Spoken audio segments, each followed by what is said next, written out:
नमस्कार। आज की इस वीडियो में हम लोग डायरेक्शन सेंस से रिलेटेड प्रॉब्लम को सॉल्व करने जा रहे हैं और हम सीखेंगे कि इसे कैसे हम आसानी से बना सकें, जिसके लिए हमारे पास पेन और पेपर होना जरूरी है। तो मेरी वीडियो को देखते भी जाइए और साथ साथ आप बनाते भी जाइए। हो सकता है कि आप मेरी वीडियो खत्म होने से पहले उसका आंसर दे सकें। तो चलिए दोस्तों, चलते हैं हम कंप्यूटर मॉनिटर की ओर। दोस्तों, इस वीडियो में आप देखेंगे डायरेक्शन सेंस पे कुछ problems.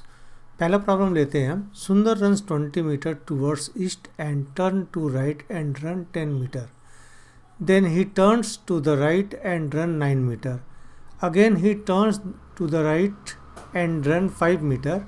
After this he turned to left and run 12 metre and finally he turned to right and 6 metre. देखिए, अगर लगातार क्वेश्चन को मैं पढ़ते जाऊं, बनाने की कोशिश करूं, तो ये तो बनेगा नहीं। सबसे पहले तो हमको जहाँ पे बनाना है, रफ शीट हमारे पास है, उस पर हम इस प्रकार से डायरेक्शन को मार्क कर लेंगे और पॉइंट वाइज पॉइंट ही हम बनाना चालू करेंगे, तो ही जाके ये बनेगा। सबसे पहला सेंटेंस क्या बोल रहा है, देखिए, Sundar run 20 metre towards east. East किधर है? ये है, मतलब इधर से चालू करेगा और ये इस ओर जाएगा। तो चलिए सुंदर की एक हम पॉइंट ले लेते हैं। ये मान लीजिए यहाँ पर सुंदर खड़ा है, कह रहा है 20 मीटर टूवर्ड्स ईस्ट, तो 20 मीटर यहाँ से ईस्ट की ओर, दैट मीन्स ये पॉइंट हो गया बी। फिर क्या कहता है कि turn to right and run 10 metre. Right, देखिए, अगर ये इधर खड़ा है तो राइट हैंड उसका इस तरफ होगा, लेफ्ट हैंड इस तरफ होगा। तो यहाँ से राइट को टर्न किया कितना? 10 मीटर। तो ठीक है, यहाँ से 10 मीटर मतलब यहाँ पर हम ये राइट साइड में टर्न होता हुआ दिखा दिए सुंदर को। तो सुंदर कहाँ पहुँच गया? बी टू सी पहुँच गया, 10 मीटर का फासला है। इसके बाद देखिए, then he turns to right and run 9 metre. इसके बाद फिर से ये राइट की ओर टर्न किया और 9 मीटर ये रन किया। तो यहाँ से राइट कौन सा हो जाएगा? ये वाली साइड राइट होगी, इधर वाली लेफ्ट होगी। तो यहाँ से दैट मीन्स ये इस तरफ चलेगा। तो यहाँ से 9 मीटर चला ये, तो ये पहुँच गया पॉइंट डी पर। Again he turn to right and run 5 metre. यहाँ से फिर से राइट की ओर मतलब ये फिर से राइट, यानी कि ये वाली हैंड होगी, इधर होगी, लेफ्ट होगी। तो यहाँ पर राइट की ओर कितना? 5 मीटर चला, तो ये पहुँच गया पॉइंट ई पे। फिर कहता है after this he turns to left. Left यानी कि अब ये इस साइड आ जाएगा, है ना। इस साइड राइट होगी, इस साइड लेफ्ट होगी। सिंपल, जिस डायरेक्शन में आप बैठे हैं उसको आप अनुमान लगाते जाइए कि मैं वहाँ पर खड़ा हूँ, ऐसा आवाज़ होना चाहिए। तो उसमें राइट और लेफ्ट का आपको कन्फ्यूजन कभी भी नहीं होगा। तो लेफ्ट की ओर कितना? 12 मीटर चलता है, 12 मीटर कह रहा है। तो यहाँ से चलिए इसको आगे बढ़ाते हैं। ये 12 मीटर रन किया, ये पहुँच गया एफ पर। फिर कहता है कि finally he turns to right and 6 metre. यहाँ से ये 6 मीटर राइट का मतलब फिर से ये इधर मुड़ेगा। तो यहाँ से ये चला गया इस प्रकार से 6 मीटर। तो ये कहाँ पहुँच गया? जी पे। तो सुंदर का डायरेक्शन किस दिशा की ओर हुई? कौन से डायरेक्शन में हुआ इसका? देखिए, ये चला कहाँ से था? ईस्ट फेसिंग चला था। अब ये यहाँ से यहाँ फाइनली चला, तो ये वाला डायरेक्शन कौन सा हुआ? साउथ टू नॉर्थ, यानी कि नॉर्थ डायरेक्शन में ये है अभी, है ना। इसका फेस जो है वो सुंदर का नॉर्थ डायरेक्शन में है। तो यहाँ पे देखिए, therefore it is clear that सुंदर विल फेस टूवर्ड्स नॉर्थ, यानी कि हमारा जो ऑप्शन है वो ऑप्शन यहाँ पे सी सही साबित होगा। Question number 2, Dev Kumar, Nilesh, Ankur and Pintu are standing facing to the north in a playground such as given below. Kumar is at 40 meter to the right of Ankur. Dev is 60 meter in the south of Kumar. Nilesh is at the distance of 20 meter in the west of Ankur. Pintu is at the distance of 90 meter in the north of Dev. Which one is in the northeast of the persons who is to the left of Kumar? देखिए, यहाँ पर आपको 4 option दिए हुए। तो सबसे पहला काम हम क्या करते हैं, इस प्रकार से डायरेक्शन को हम मार्क कर लेते हैं ना, नॉर्थ ईस्ट, साउथ वेस्ट। अब स्टेप बाई स्टेप देखिए, सबसे पहले क्या कह रहा है कि Kumar is at 40 meter to the right of Ankur, यानी कि अंकुर के राइट साइड में कुमार खड़ा है। दोनों के बीच का जो डिस्टेंस है वो 40 मीटर है। तो मान लेते हैं कि यहाँ पर अंकुर है। तो अंकुर अगर नॉर्थ फेसिंग खड़ा है, यानी कि सारे देखिए नॉर्थ फेसिंग खड़े हैं ना। तो अंकुर अगर नॉर्थ फेसिंग खड़ा है तो यहाँ से 40 मीटर राइट यानी कि इस साइड कौन खड़ा है? कुमार, जो फर्स्ट पॉइंट बता रहा है। तो चलिए यहाँ से हम 40 मीटर लेते हैं, यहाँ पर एक कुमार खड़ा है। इसका भी फेस कौन सा है? नॉर्थ फेसिंग है। अब कह रहा है कि Dev is 60 meter in the south of Kumar. Kumar के साउथ डायरेक्शन में कौन खड़ा है? देव 60 मीटर है ना। तो यहाँ से अगर हम 60 मीटर को मार्क करें तो इस पॉइंट पे देव हमें मिलेगा। Next, Nilesh is at the distance of 25 meter in the west of Ankur. देखिए अंकुर यहाँ पर है, इसके वेस्ट डायरेक्शन में कौन सा हुआ, दैट मीन्स ये डायरेक्शन। तो 25 मीटर का जो डिस्टेंस है यहाँ पर मिलेगा हमें नीलेश। ये हो गया। लास्ट पॉइंट बोल रहा है Pintu is at a distance of 90 meter in the north of Dev. Dev कहाँ पर, यहाँ से 90 मीटर। एक्चुअली इसी लाइन पे हमें करना चाहिए, लेकिन हम समझाने के लिए साइड से लाइन ले रहे हैं, और ये 90 मीटर यहाँ पर पिंटू खड़ा है। अब हमारा क्वेश्चन क्या है, देखिए सबसे पहला काम हमारा होता है कि हम रफ डायग्राम बना लेते हैं।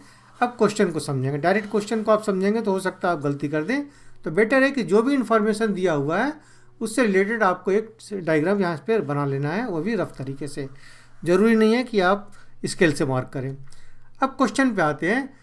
अब फाइनली हम क्वेश्चन पे आते हैं। तो which one is in the north east of the person who is to the left of Kumar. सबसे पहली बात है कि कुमार के लेफ्ट साइड में है, तो कुमार के लेफ्ट साइड में कौन हो सकता है, अंकुर, क्योंकि अंकुर राइट साइड है कुमार के। यहाँ से बोलता है डायगनली, है ना, नॉर्थ ईस्ट कह रहा है मतलब डायगनली। नॉर्थ ईस्ट का मतलब इन दोनों के बीच का, ये नॉर्थ है और ये ईस्ट है, इनके बीच मतलब ऐसा। तो इस यहाँ अंकुर के, दैट मीन्स अंकुर से नॉर्थ ईस्ट है ना, कि ये वाली डायरेक्शन में, ये जो दिख रही है आपको क्रसर, इस डायरेक्शन में। तो इस डायरेक्शन में कौन है, पिंटू है। अगर मैं इसको ऐसा मार्क कर लूँ यहाँ इस प्रकार से, ये देखिए यहाँ पर ये नॉर्थ ईस्ट दिशा दिखा रहा है, तो यहाँ भी नॉर्थ ईस्ट दिशा ही दिखाएगी। तो ये पिंटू खड़ा है, तो हमारा आंसर क्या होगा फाइनली, पिंटू। तो यहाँ पे हम लिख सकते हैं कि Ankur in the left of Kumar, hands Pintu in the north east of the Ankur. Clear है, क्योंकि कुमार के लेफ्ट साइड कौन है, अंकुर है, और अंकुर के नॉर्थ ईस्ट डायरेक्शन में पिंटू होगा। तो फाइनली इसका जो आंसर होगा वो ऑप्शन होगा डी, पिंटू।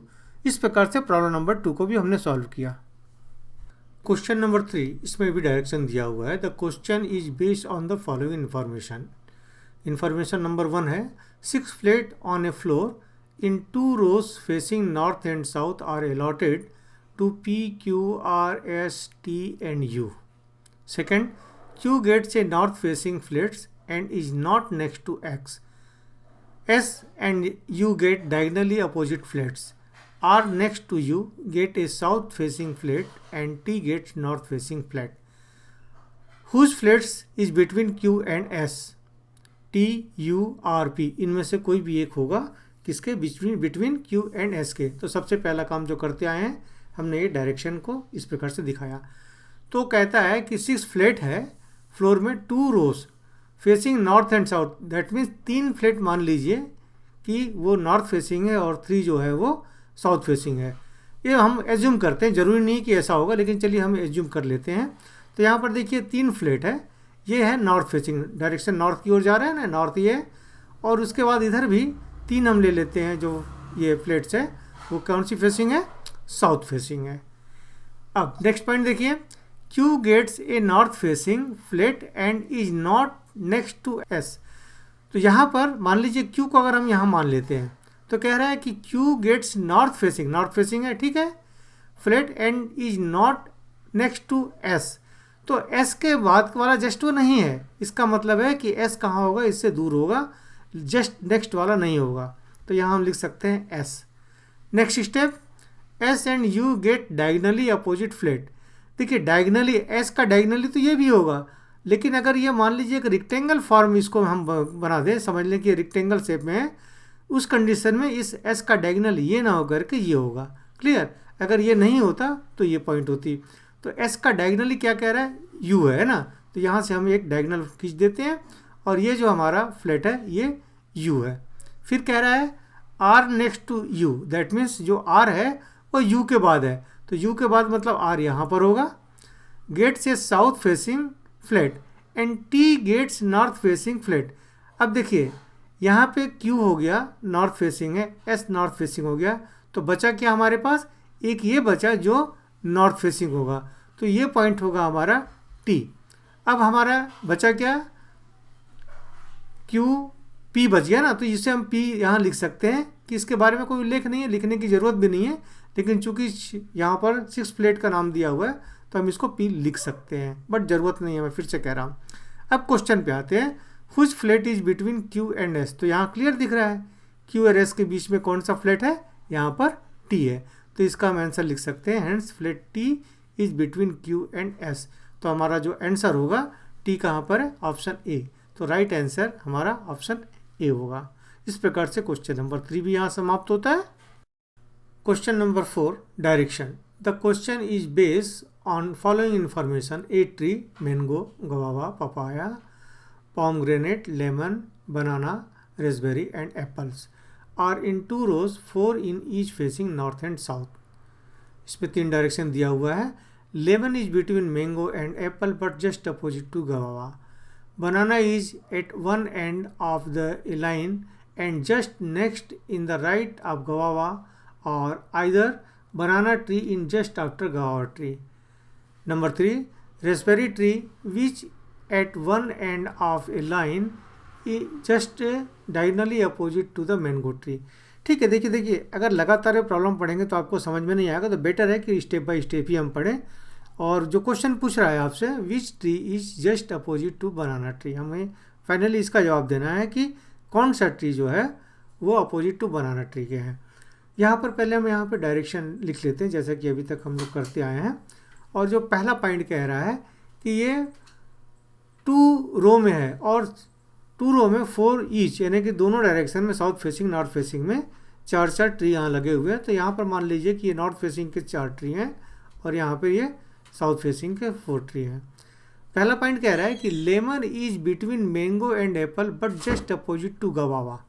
यहाँ पर एक चीज़ नोटिस करने वाली बात है कि lemon is between mango and Apple, यानी लेमन जो है वो मैंगो और एप्पल के बीच में है ना, but just opposite to guava, और उसके अपोजिट गवावा भी। ठीक है, दैट मीन्स जो लेमन है वो बीच में, तो लेमन बीच में कहाँ हो सकता है, देखिए नॉर्थ, और इसकी तो डायरेक्शन दिया नहीं हुआ कौन सा नॉर्थ में और कौन से साउथ में है। तो अगर बीच में रखना है लेमन को तो हमारे पास ये 4 पॉइंट दिखते हैं, 1 2 3 4, कहीं भी हम रख सकते हैं लेमन को। तो लेमन को अगर मैं यहाँ पर रखता हूँ तो लेमन किसके बीच में है, बिटवीन मैंगो एंड एप्पल, यानी एक तरफ इसके मैंगो हुआ, दूसरी तरफ इसके एप्पल हुआ। ये पहला पॉइंट हो गया। और लेमन के अपोजिट में गवावा, तो यहाँ भी हम लिख सकते हैं गवावा। ये 4 ट्री तो हमको मिल गए। नेक्स्ट बोल रहा है banana is at one end of a line and just next in the right of guava. देखिए अगर यहाँ पर गवावा इस डायरेक्शन में खड़ा है ना, साउथ डायरेक्शन में, तो इसका राइट हैंड साइड कौन सा होगा, अगर आप साउथ की ओर घूम जाए तो राइट हैंड आपका इस डायरेक्शन में होगा, है ना, ये राइट साइड होगा। तो यहाँ पर ये बनाना हुआ। इसके बाद भी कह रहा है कि either banana tree is just after गवावा, तो ठीक है, गवावा के जस्ट आफ्टर होगा, मतलब ये वाली पॉइंट आपको होगा बनाना का। सबसे बड़ी पॉइंट है कि बनाना जो है कहाँ पर है, one end of a line, यानी बनाना या तो यहाँ हो सकता है, यहाँ हो सकता है, यहाँ हो सकता है, लेकिन जो दूसरी उसकी शर्त है कि जस्ट उसके बाद का है वो, है ना, जस्ट बाद का है। Either banana tree is just after guava tree. तो ये हमारा जो सेंटेंस है वो कंप्लीट हो गया। नेक्स्ट देखिए, जो रेस्पेरी है tree which at one end of a line, one end line यानी कि 2 बजिया, या तो यहाँ पर होगा या तो यहाँ पर होगा। उसके आगे देखते हैं, in just diagonally opposite to mango, mango के अपोजिट डायगनली, तो मैंगो के अपोजिट डायगनली का मतलब ये हुआ ये इस लाइन के किनारे में है, तो यहाँ डायगनली, यहाँ होगा तो डायगनल थोड़ा ना बनेगा। डायगनल बनाने के मतलब एक तिरछी रेखा हमको खींचनी है, ये डायगनल दिखा हमें, तो ये जो पॉइंट होगा ये किसका होगा, रसबेरी का। तो यहाँ पर हम लिख रही रसबेरी। लेकिन हमसे क्वेश्चन क्या पूछ रहा है, which tree is just opposite to banana tree. हमारा आंसर यहीं ख़त्म हो जाता है, हमको यहाँ तक जाने की ज़रूरत ही नहीं है, क्योंकि बनाना जो है वो किसके अपोजिट है ये हमसे पूछ रहा है। तो किसके अपोजिट है, यहाँ पर मैंगो के अपोजिट है, तो यहाँ पर आंसर होगा hence mango tree is just opposite to banana tree. तो फाइनल हमारा इसका आंसर होगा ए, दैट मीन्स मैंगो। इस प्रकार से क्वेश्चन नंबर 4 को भी हमने सॉल्व किया।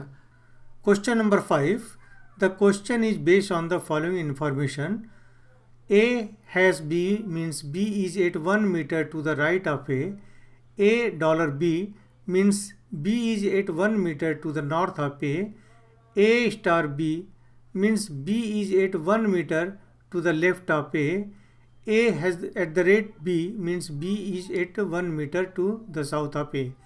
In these questions, first person from the left is facing north.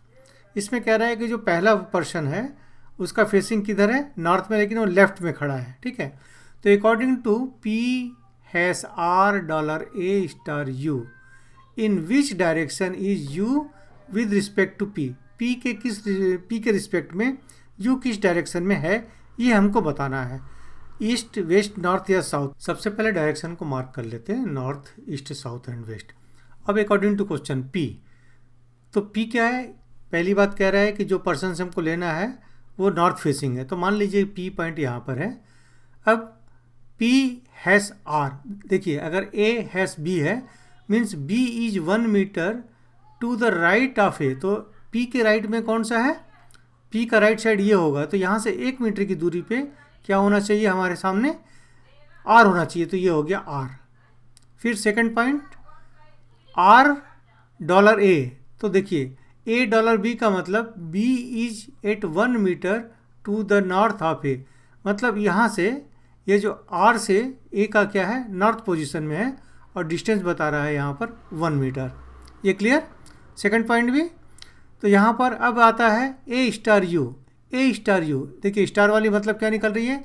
A star B means B is at 1 metre to the left of A। तो देखिए यहाँ से लेफ्ट यानी कि इधर, तो ये जो होगा दैट मीन्स U जो होगा इस पॉइंट जो हमने मार्क किया हुआ है इसको A के लेफ्ट में 1 मीटर की दूरी पर U। ये क्लियर हो गया? अब क्या इसकी ज़रूरत है? क्योंकि हमको क्या लाना है?